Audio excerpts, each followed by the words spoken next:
Assalamualaikum warahmatullahi wabarakatuh. Ketemu saya dengan channel saya Ujri Channel ya.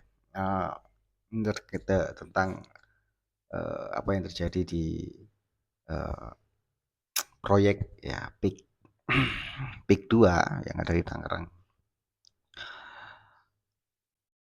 Ternyata ternyata ada yang itu polemik pagar yang di laut itu ternyata ada HGB dan SHM-nya gitu loh. Tapi kok bisa ya? Tapi Bapak Nusron Wahid ya, Menteri apa, ATR, ini sangat lucu sekali, menggelitik kalau laut itu ada HGB-nya dan SHM-nya. Aduh, lah, jangan lama-lama, nggak habis pikir gue. Saya akan tanyakan videonya ya.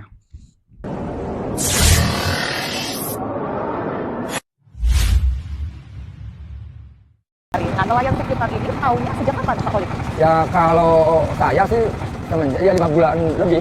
5 bulan? 5 bulan lebih kalau saya mah. Baik. Cuman pada waktu itu masih menjalur bukan kotak-kotak. Oke, karena informasi yang kami terima juga awalnya itu bahkan hanya 7 km ya Pak, Iya. di tahun lalu. Iya. Hari ini setidaknya ini sudah bertambah dari yang tadinya 7 km ini menjadi 30,16. Ini perkembangan yang cukup signifikan. Iya. Tetapi nelayan yang biasa setiap harinya melakukan penangkapan ikan di laut, Iya. ini apa tidak pernah terpantau begitu Pak? Ya tahu, kalau masyarakat tahu. Tahu semuanya? Iya, artinya Haji Magis juga kan udah pernyataan udah pernah ngobrol ini atas perintah siapa, saya pekerja doang gitu. Oleh siapa? Lah ya kata pekerjanya suruh PIK 2, proyek PIK 2. Proyek kedua? Iya. Kalau misalnya dianggap ini pagar misterius begitu rumitnya, itu sebenarnya mah lucu aja saya mah. Jadi nggak misterius ya? Oh, nggak misterius Oke, gitu. oke. Pemerintahkannya, ini yang mengerjakan artinya warga juga, nelayan juga? Masyarakat yang dibayar, Masyarakat yang dibayar. kuli gitu. Berapa Pak Khalid Kuli, informasinya? ya sekitar 100. 100.000 Per hari. Per hari. Yang bisa melakukan ini dan pasti gitu ya, ini orang yang banyak duit. Justru saya curiga ini nanti disiapkan SHM-nya gitu. Sudah ada 300 SHM. Nah ini ceritanya gimana gitu kan? Oke. Tapi ada juga yang kemudian ini menyebut Pak Khalid bahwa ini adalah upaya masyarakat, swadaya masyarakat, mereka berbondong-bondong untuk bersama-sama Iya. membangun gitu ya, atau menaruh bambu-bambu ini salah satunya mengatasi abrasi yang saat ini menjadi keresahan nelayan. Saya juga sempat berpikir tentang Abrasi? dampak abrasi. Ya nggak masuk pikiran juga mas abrasi begini. Oke. Kalau misalnya swadaya masyarakat, kita itu ada 2 juta bambu. Saya perkirakan ini lebih dari 5 juta bambu. Anggap 5 juta bambu itu yang paling termurah itu 15.000. Lah kalau misalnya kali ada 4 juta, udah berapa miliar? Dan itu tidak mungkin dilakukan oleh teman-teman nelayan? Nggak masuk, enggak. Saya tidak bermaksud untuk mengecilkan upaya kemampuan dari Iya. nelayan kita, tetapi sama sekali tidak pernah ada rencana itu dari teman-teman nelayan. Enggak. Pak Khalid, ini kita Kami mengakui atau kami membenarkan ada sertifikat yang berseliweran di kawasan pagar laut sebagaimana yang muncul di banyak sosmed tersebut. Jumlahnya 263 bidang dalam bentuk SHGB atas nama PT Intan Agung Makmur sebanyak 234 bidang dan atas nama PT Cahaya Inti Semesta Sentosa sebanyak 20 bidang. Kemudian atas nama perseorangan sebanyak 9 bidang. Kemudian ada juga SHM, surat hak milik, atas 17 bidang. Jadi berita-berita yang muncul di media maupun di sosmed tentang adanya sertifikat tersebut, setelah kami cek benar adanya, lokasinya pun benar adanya sesuai dengan aplikasi Bumi, yaitu ada di Desa Kohot, Kecamatan Pakuaji, Kabupaten Tangerang.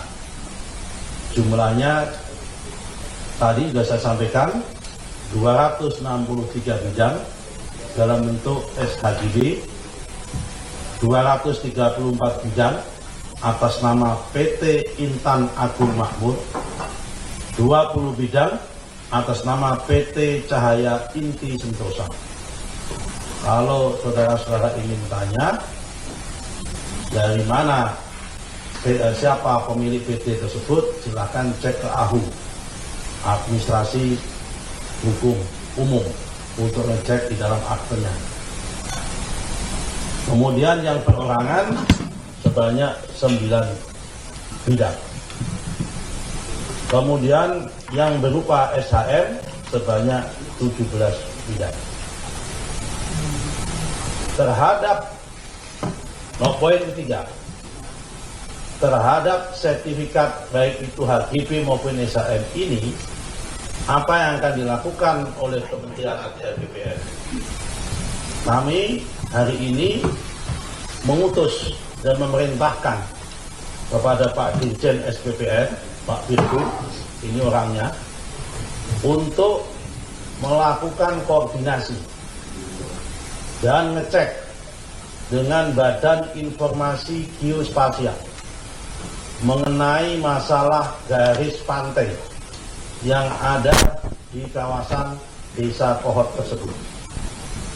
Apakah sertifikat bidang tersebut berada di dalam garis pantai atau di luar garis pantai?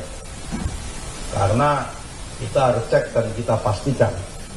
Karena setelah kami cek dokumennya, di dalam proses pengajuan sertifikat tersebut terdapat dokumen-dokumen yang itu terbit tahun 1982. Karena itu kami perlu cek mana batas pantai tahun 82, mana batas pantai tahun 83, 84, 85, sampai batas pantai tahun 2024 dan sampai sekarang.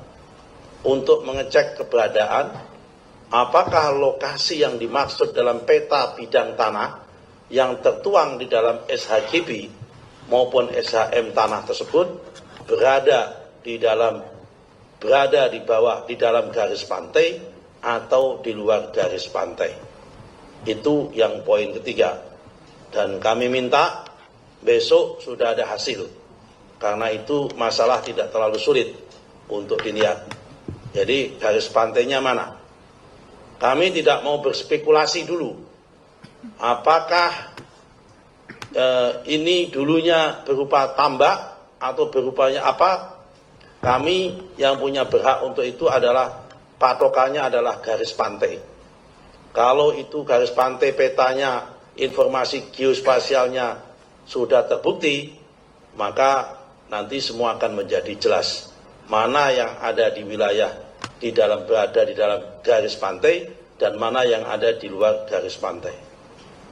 Poin keempat, manakala nanti hasil koordinasi dengan BIG terdapat SHGB maupun SHM yang terbukti memang benar-benar berada di luar garis pantai, artinya ya memang itu harusnya Pananu, bukan APL, memang wilayah laut, kemudian di SHGB-kan, disertifikatkan, maka kami tentu akan evaluasi dan tentu akan kami tinjau ulang. Dan kami masih punya kewenangan itu. Karena sertifikat ini terbit tahun 2023. Berdasarkan PP, kalau selama sertifikat itu belum usia 5 tahun, dan ternyata dalam perjalanan terbukti secara faktual ada cacat material, ada cacat prosedural, dan ada cacat hukum, maka dapat kami batalkan dan dapat kami tinjau ulang tanpa harus proses perintah pengadilan. Pagar laut sepanjang 30 km di Laut Utara Tangerang ditengarai patok untuk mengklaim lahan di atas laut. Pihak yang bermaksud menguasai lahan juga menggunakan dokumen palsu, kantor pengacara, dan konsultan guna mendapatkan sertifikat dari Badan Pertanahan Nasional. Dari 1.500 hektar luas lahan yang diincar, modus ini berhasil menerbitkan sertifikat hak guna bangunan di atas laut seluas 300 hektar. Dari ketinggian 120 meter, laut di Desa Kronjo, Kabupaten Tangerang, Banten terlihat berpola seperti tambak ikan. Ada yang berbentuk kotak, ada yang seperti trapesium. Dari jarak dekat, rupanya bukan tambak, melainkan area di laut yang dipatoki batang-batang bambu sehingga menyerupai kafling-kafling. Batang-batang bambu terpancang 2 km dari bibir pantai Kronjo, tapi di wilayah lain jaraknya dari pesisir hanya ratusan meter. Membentang sepanjang 30,16 km, patok-patok bambu berjejer menyerupai pagar dari desa Muncung di barat Tangerang hingga Tanjung Burung di timur. Selain untuk membatasi nelayan melaut, tujuan pemasangan pagar laut bisa dilacak dari peta bidang tanah di Kementerian Agraria dan Tata Ruang atau Badan Pertanahan Nasional. Di laut di Desa Kohot, dari bibir pantai hingga patok-patok terpancang, telah terbit sertifikat hak guna bangunan atau HGB, lengkap dengan koordinat dan nomor sertifikat. Tak dikuasai hanya oleh satu pihak, luas lahan yang mendapatkan sertifikat berbeda-beda. Kepala Kantor Pertanahan Kabupaten Tangerang Yayat Adiyat Awaludin menjelaskan, sertifikat HGB yang terbit di Desa Kohot luasnya mencapai 300 hektar. Atas perintah Menteri Agraria dan Tata Ruang atau Badan Pertanahan Nasional Nusron Wahid, Yayat tengah mencatat siapa pemilik sertifikat lahan di atas laut. Berbeda dengan Yayat, Kepala Dinas Kelautan dan Perikanan Banten Eli Susiyanti dalam suratnya. Oke ya, barusan beberapa video yang saya tayangkan itu tentang HGB dan SHM terkait yang diduga ya SHM dan HGB itu palsu. Tidak tahu kok bisa laut ada HGB-nya dan ada SHM-nya, dan Bapak Nusron Wahid tadi membenarkan bahwasanya ada sertifikat yang berseliweran dan terkait itu loh, pemagaran laut itu yang lagi viral berapa ya, 30 km kalau nggak salah, itu ada SHM dan HGB-nya. Kok bisa ya? Siapa yang mendatangkan ya? Sopo sing gawe ya? Kok bisa seperti itu ya? Tapi kalau ini merugikan ya, dan ini mencoreng nama negara, ya sudah. Yang salah ya dipenjara, begitu aja. Yang salah ya diadili. Itu karena ini sangat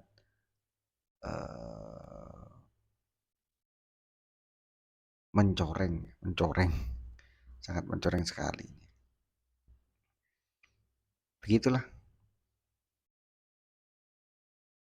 hebat. Ada SHM sama HGB-nya tuh hebat. Kok bisa itu? Aduh. Ya jangan lupa subscribe, like, komen, dan share, bunyikan notifikasi lonceng. Assalamualaikum warahmatullahi wabarakatuh. NKRI harga mati.